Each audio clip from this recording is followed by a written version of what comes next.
Right. Hello, good evening to everyone.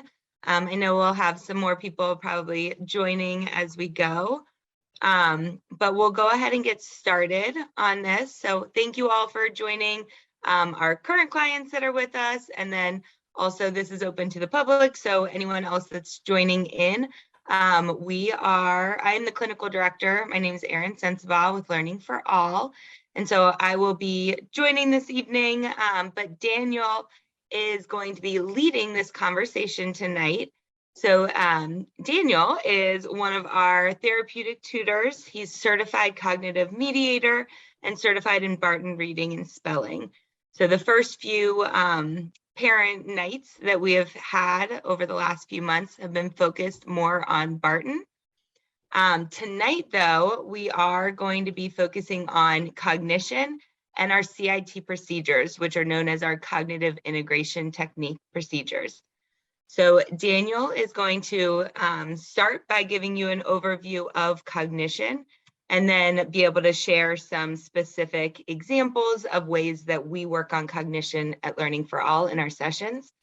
If you have any questions while he is presenting, feel free to type them into the chat. I'll be monitoring those and can answer anything, in real time as we go, or if it's something that'll be for the better good of the group, we will address those towards the end of the presentation. So please know that you can add those questions in at any point. But I will go ahead and pass it over to Daniel. Thank you. Hello. All right.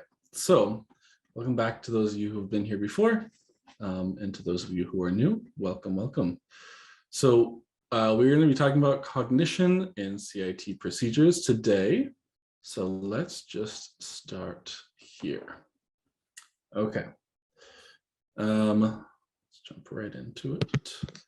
So the sort of thesis of tonight is this idea that targeted cognitive work boosts global cognition and skills. That's a mouthful. You can tell it was a little hard even for me to say it. So we're going to sort of unpack what that means and talk more about all those ideas. So the first question is, what is cognition? Cognition is, the way that I like to think of it, is all of the processes that our brain does for us. The key word that helps me think of it is those first three letters, cog, right? You think of your brain as like a bunch of cogs going around. It always makes me think of this image that we use a lot at Learning for All. But cognition is everything that your brain does. In a word, we call it thinking. Really, it's just a fancy way of talking about thinking. So we at Learning for All talk a lot about cognitive skills, and I wanted to give you some examples of some of the cognitive skills that pop up a lot with some of our students. So you may hear us talk about auditory memory, which is the ability to remember things that we have heard. Visual memory is the ability to remember things that we've seen with our eyes. Visual motor integration is an area that we focus on a lot, which is basically how can your eyes and your body sync up better or talk to each other better. Verbal reasoning is one. Directionality, working with lefts and rights. Sustained attention. These are some of the examples of cognitive skills that we can target. There's a whole host more. We'd be here all night if I tried to list them all to you. But these are some things you'll hear us talk about. By the way, I tried to sort of make this presentation not too jargony, not too technical, but if there are some terms or words that we talk about or use that you don't know what they mean, you can always just put them in that chat and we'll try to expand a little bit more on them. So we talked about cognition and CIT. Well, what is CIT? CIT stands for Cognitive Integration Techniques. And it is just the techniques that we use to strengthen our learners' weak points. So when students come to us, we do an initial evaluation. and we look for what are they good at and what do they need help with, right? And many of our students, for example, need help with reading and spelling. So we'll note that, but we'll also talk about cognitive areas that they may need help with. So we use CIT, cognitive integration techniques, to address those points. Some main examples of CIT procedures that we use are, we have auditory memory workout, visual spatial puzzles, we have a color change challenge, descriptive drawing, and all of these you're going to see, we're going to do a little demonstration and you'll see a little bit of what these things look like because they're probably pretty hard to conceptualize from just the name alone.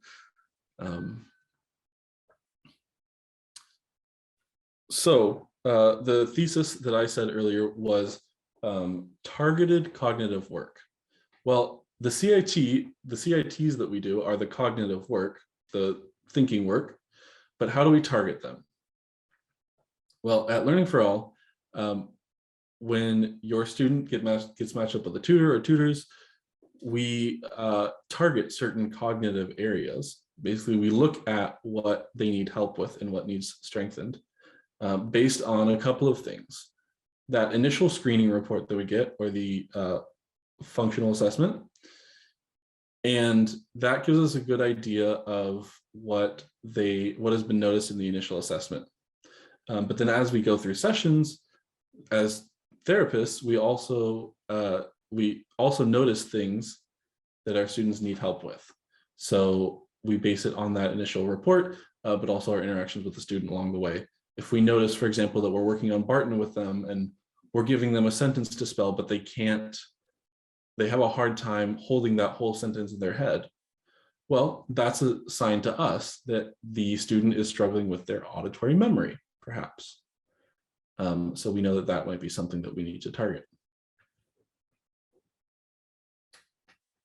Okay, so I want to do a little bit of a demonstration. We're not going to be too thorough. If you've been here for previous sessions, you've heard me talk this phrase that I want to inform you, but not educate you necessarily. I want to give you a good idea of what we're doing and sort of what your students are encountering, but we're not going to train you in the full procedures tonight because that would take too much time. So I'm going to real quick switch my shared screen to our lovely document camera that we use. So a couple of main CIT that we're going to talk about tonight are, well, let's start with the first one. The first one is what's called descriptive drawing. And this is a procedure where we're going to put a design in front of the student. And it'll look something like this. It's some standard geometric shapes arranged. And we are going to have them describe to us how to make this drawing. Right? And this is a great opportunity to target a variety of cognitive skills, as I'm sure you can imagine. Some of the main ones that we focus on are use of descriptive language. Can our students describe this to us in a way that is clear and concise, in a way that makes sense to us, right? So often the way we do this is in front of the student is looking at the design, and I have my own paper in front of me, and they have to describe, without me being able to see the design, they have to describe the design for me in a way that will mean that my product, the thing that I make, matches this design. Very challenging, a lot more challenging than it seems. And we have something as simple as, a couple of squares and lines and circles to something that gets a lot more complex. One of the themes that you'll notice with a lot of these cognitive integration techniques is that they can be used in a variety of different ways to target different skills. So obviously this targets, descriptive language, their ability to describe things clearly and concisely, but also their ability to make a plan. Can they figure out where is the best place to start when describing a design like this? Where do you even start? If I start on this design describing a circle, and then I have to describe everything built off of that, well, that's pretty difficult. But if I can determine the best place to start is with that large outer square, then everything else kind of builds off of that. This is also the cognitive skill of being able to pause and process. When you look at something new, can you, before just blurting out what to do, can you pause and think about, how do I organize my thoughts in a way that will make sense?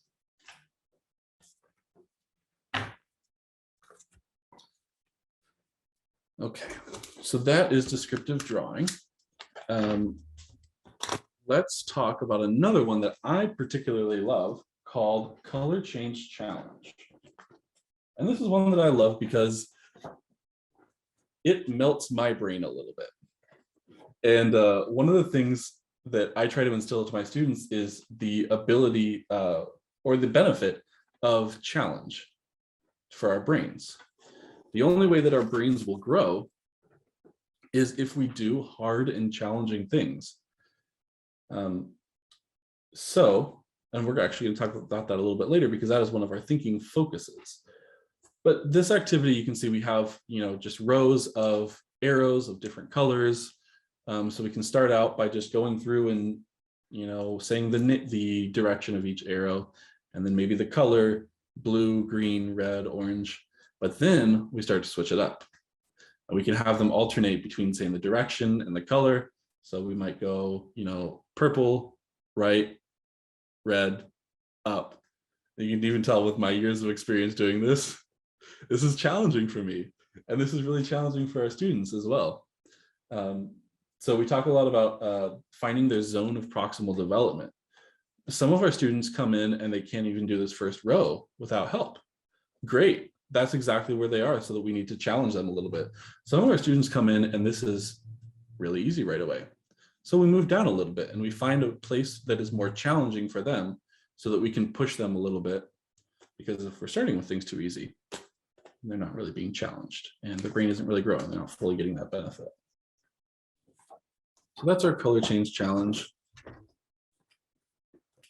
Another one is a visual spatial puzzle where we start with a bunch of cubes that look like these, and they all have different faces on them. We have triangles and circles and squares. And their job is to take these pieces and recreate a design that looks like this, or a design that looks like this.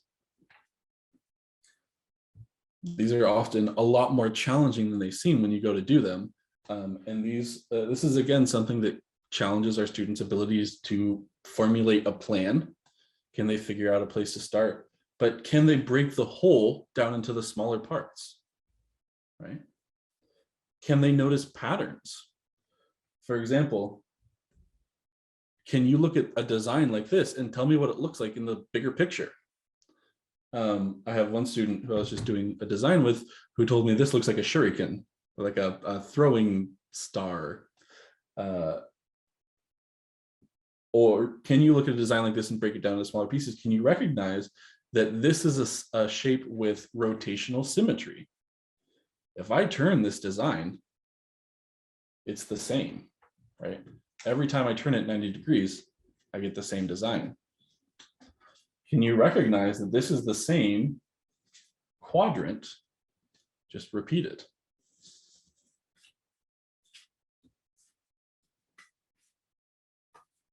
Of course, we wouldn't start with a puzzle that challenging. We'll often start with something a little bit smaller like this, which is deceptively challenging.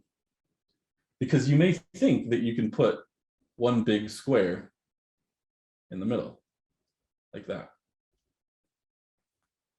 But what happens when you do that is when you go to put it in the actual frame, there's no space for other pieces around it to create the rest of the design. So can our student adapt to that challenge? Right? They've encountered a problem. How do they respond to it?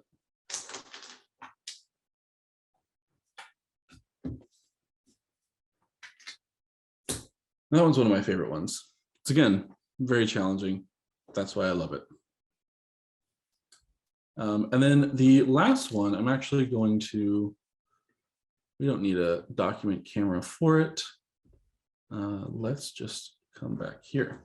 So the last one that I want to give you a quick demonstration for today is called the auditory memory workout.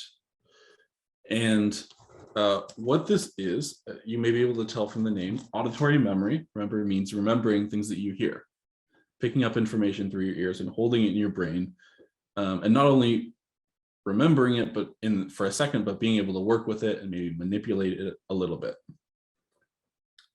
So one of the most common ways that auditory memory workout looks like is I will be with a student and I will give them just a string of numbers like 4, 5, 6. Can you repeat those numbers? If they can, we're going to up the challenge a little bit. Find that zone of proximal development, find where we can keep pushing them. Can you, maybe if you can remember 3 numbers, can you remember 4 or 5? If you can remember those numbers, can you reverse them in your head? Oh boy, that's challenging. Can you put them in numerical order from least to greatest, right? So it starts with being able to just remember it long enough to repeat it, but then we start adding that additional challenge of manipulating the information once it's in your head, being able to do things with it.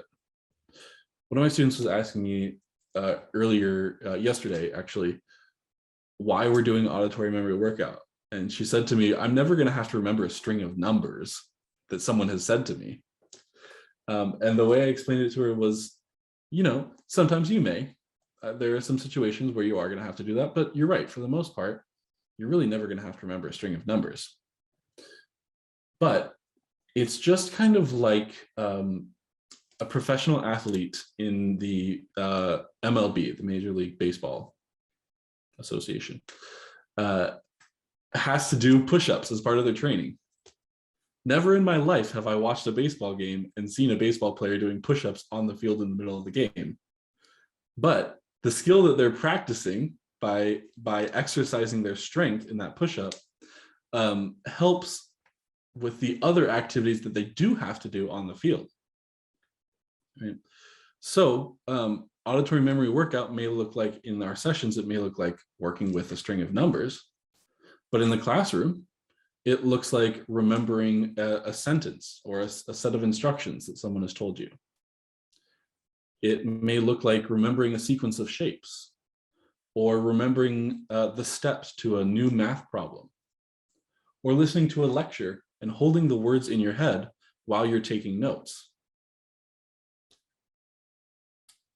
So these are all skills that we work on them in one form in our sessions, but they really translate to a lot of different areas in real life, in our students' academic lives.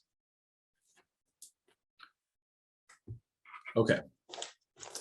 Another thing that I had sort of mentioned earlier, so about every month or so, we introduce a new thinking focus. And thinking focuses are just things that we at Learning for All think are very important to talk about and to instill in our students, to teach our students. So the thinking focus that we're kind of focusing on right now for this month is called Embracing Challenges. And we have these little flyers that we try to send home with families to reinforce them. And that's what this thing is on the right here. But embracing challenges is one of our important thinking focuses right now. The brain can change and develop when novel and complex tasks are mastered. Instilling enthusiasm and determination for new and difficult situations leads to lasting success. So being able to embrace challenges means when I see something that's difficult, am I going to engage with it? Am I going to freeze up? Am I going to run away from it? Well, if we're embracing challenges, I'm going to engage with that challenge. I'm going to participate in it and not run away. So I will often talk about this with my kids. We'll break apart the words. So I will use this language to them. The brain can change and develop when novel and complex tasks are mastered. Wow, that's a lot of words. What does that mean? Well, change and develop. We know what change means. Develop means to grow. Novel means new. Complex is hard. Right? So the brain can change and grow when new and hard tasks are mastered. So point of this is one of the ways that we try to encourage and bolster cognition is through these different areas of focus, these different thinking focuses. And our tutors will talk about them with students in sessions, and we often try to send them home as well to give to parents. And there's some questions at the bottom that as family, you can discuss. So for embracing challenges, you can take this home and talk about with your kid. Will you learn more from a hard task or an easy one? Why? If you're not successful at first, if your student is encouraging a challenge or is encountering a challenge, you could ask them, if you're not successful, what might you learn from being unsuccessful here? At the beginning of a day or at the beginning of a week, you might ask your student or your family all together, how will you challenge yourself today? How will we challenge ourselves this week? Okay, so that's a thinking focus. A little jargon you might hear from time to time. All right. And then when we are talking about cognition and cognitive integrative techniques internally, there are two phrases that we tend to use that I think are actually pretty important for the idea behind cognition and cognitive integration techniques. The first is this idea that competence builds confidence. Competence just means being good at something or being able to do it, being able to tackle something.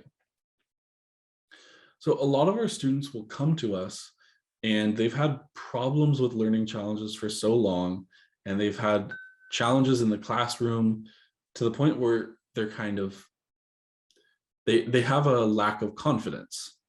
They have a hard time believing in themselves. And first of all, it's just heartbreaking to see because so many of these students are so brilliant and they can't recognize it because all they've been taught is this one area where they're having challenges.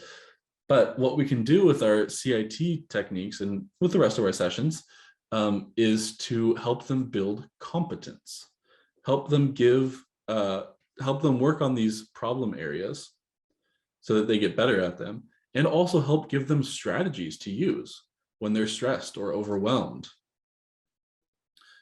And we start to notice this pattern that as we start to build this competence within them, that confidence internally starts to grow. And these kids start to come out of their shells and they start to get excited about things again, or they start to come in and ask me about, things about the English language that a year ago they never would have, thought to ask about, because now they're confident and they know that they can learn and grow. So competence builds confidence. And the other one that we focus on a lot is the idea of process over product. When we are doing our CITs, there's a lot of mistakes that often get made. That is fantastic. Because number one, that means that, we're challenging our students. We're finding the place where we can challenge them. But number two, it also shows that this is a place where they still need help. So when we're doing CITs, we often try to focus on the idea that you're not going to do them perfectly, but you're being challenged, and the challenge is how you grow. Okay.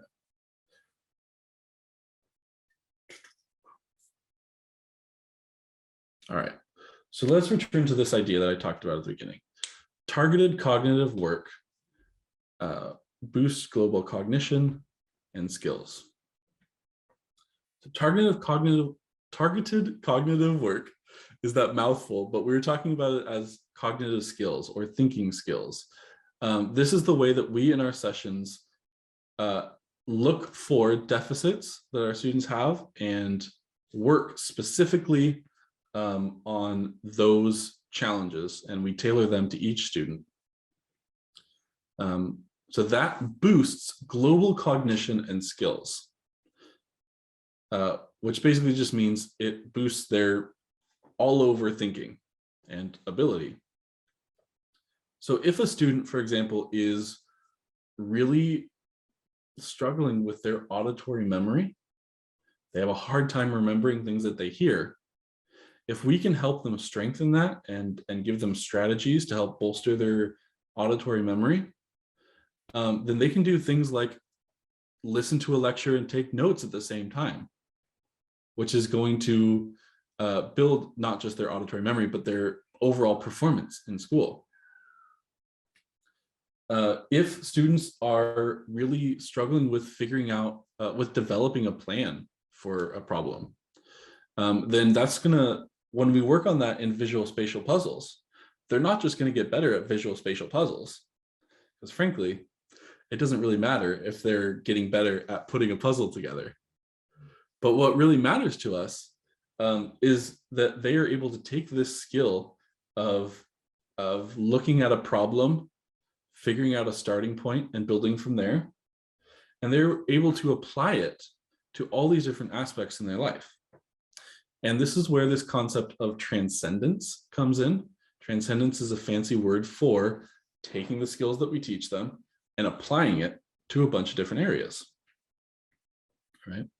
So if we're working on visual spatial puzzles and we're working on building a plan and a concrete starting point, we can take that idea that we've been working on and talk about writing a 5-paragraph essay. We can look at an assignment like writing a 5-paragraph essay and look at the overall structure, what needs to get done. We can determine a starting point and build steps to follow.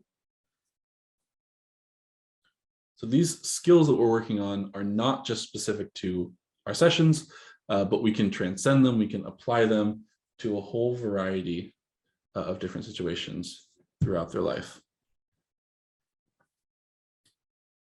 So one of the points that I really want to touch on is the idea that understanding students' deficits and strengths, their strengths and weaknesses, can help us target specific areas and help give them specific strategies they can use not only in session, not only at school, but outside of school as well in the rest of their life. And the reason that we don't just sit down with our students and do Barton, but that we also really put a high value on these cognitive integration techniques is that we really feel that integrating the academic and the cognitive is just going to be so much better for our students than just targeting the academic. If we're working on Barton for a really long time and our student really struggles with their auditory memory, every time we have to write sentences and I dictate a whole sentence for them to remember and they're just struggling with it so hard, by the end, they just scribble it out real quick just to get something down on paper before it leaves their memory. They're not going to be doing their best at that task or at school. So if we can integrate that academic remediation with the cognitive integration techniques, build up those underlying skills, we really believe and we really see that our students just improve dramatically. Okay. So that is my lecture for today. That's all I have to say. So if there are any questions, feel free to put them in the chat box. And if you have any questions, other questions, you can always email us. Erin is our clinical director. She's amazing. She is just amazing. I'm just going to say that. So if you have any questions, she's a great contact as well. Yeah. Erin, you have anything to say? Yeah, I was going to say, I mean, for those of you that obviously work with us already, I know we've met, gone over screening reports, kind of talked about those different cognitive techniques that we want to focus on. But at any point, if you're confused or, throughout sessions, a lot of times in the session notes themselves, we might use the abbreviation. So auditory memory workout will be AMW, visual spatial puzzles, so we'll use some of the abbreviation explaining it usually the first time it's introduced in a session. But as you're getting those, or as you are, noticing any changes or talking to your student, your learner about things that they are working on, if you have any questions at any point, you can always reach out to their therapist, but you can also reach out to me as well. And then, typically once we are working with a learner, we like to do the kind of check-in. So the initial consult after 4 to 6 months, then annual consults after that, really to be able to see, okay, some of these cognitive areas that were deficits in the beginning, they've really come, a long way. We've seen so much growth. Maybe we need to start targeting different areas, especially as they're getting older, they're growing, they're in a new grade. So we want to make sure that, we're targeting the right areas as they are developing. And that kind of answers this question, I guess. Yes, they do change over time. A lot of times when our learners come in, that's where if you've had previous testing, like a full psychoeducational evaluation and cognitive numbers, we look at that to help guide, our instruction, and we can see that clearly.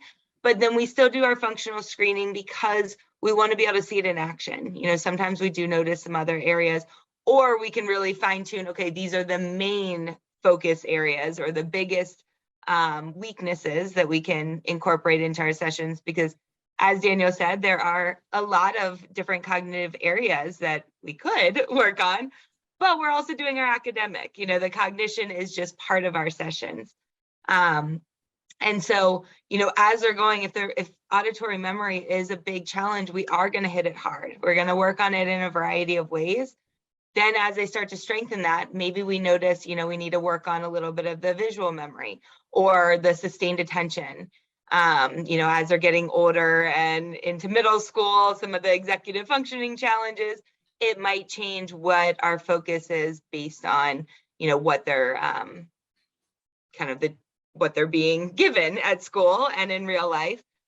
Because, our goal is obviously to give them tools and strategies to then start to use on their own. Once they are using it on their own, then we can start to focus on other areas.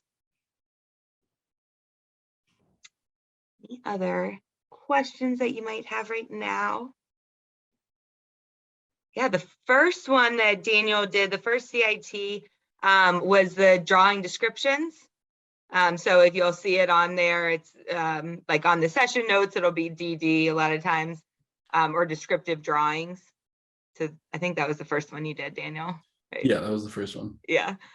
So that one's always a fun one. Sometimes once we've introduced it, then you can do that virtually and in person. But I've done it with students where I'll have them draw a simple picture, with shapes on their own and try to describe it to me. And that can always, give them the ideas of, oh, I'm gonna trick her. And then if they can't describe it to me, they're, we talk about how it's challenging, and really thinking about their precise language that they can use and that plan. So that's where, a lot of these CITs, we can kind of modify and adjust and adapt and make them more challenging as we go throughout the sessions. They might do the same ones each time, but in a little variety of ways. Any other last questions? We appreciate you guys being here tonight and, joining us. And again, any questions that you have or that come up as you're processing all of this and thinking about it, or talking with your learners and hearing, what they've been working on, you can start to ask them now what some of the CITs that they're working on, they can share that. Lazy eights can address a lot of things. A big part is the simultaneous processing. So, a big focus is that they're having to cross the midline, they're having to sustained attention, so monitoring their stance as they're working on it. We add in direction, so directionality, they're having to call out lefts and rights, putting in some math problems, so easy addition, subtraction, multiplication problems as they're tracing. So that way they are, again, that simultaneous processing, having to think about a few things, and also controlling themselves, so slowing down as they're going. I don't know, Daniel, if there's anything else. Oh, there's so much else.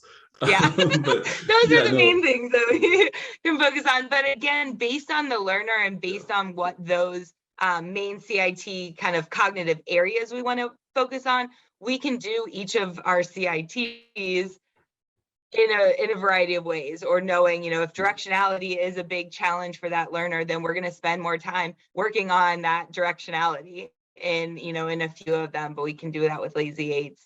And really helping them, understand their lefts and rights, up and down, adding in cardinal directions, once they get to that point. Same thing with the color change challenge. Great questions. Any other questions or thoughts that you guys have? Again, a lot of, if you are with us, if you are a current client and your learner has been working with us for a little while, ask them, have them try to explain what they're doing. I know that's a big part of what, when we start and introduce a new CIT or a new activity, it is talking with the learner and telling them, explaining why. We're not just throwing it in front of them and, making it just a game, but we try to help them understand, what is this targeting? Why are we doing it? Especially, as our learners practice and understand, it helps them with the buy-in. We want them to really get what they're doing. It's hard work. And so we want them to understand how this will benefit them once they leave our room. Yeah. Perfect. Well, if there aren't any other questions right now, we will let you guys go. But again, you have my email, or you can reach out on the website, and any questions that you have, you can direct them to me, and then I can either answer them or we can set up a call. If you are, tuning in first time and wanting to learn more about Learning for All in general, I'm definitely the person that can help with that and give you some more of the information. Thank you, Daniel, for sharing with us. We always love having our therapists be able to give real examples for you. So thank you all, and have a wonderful night.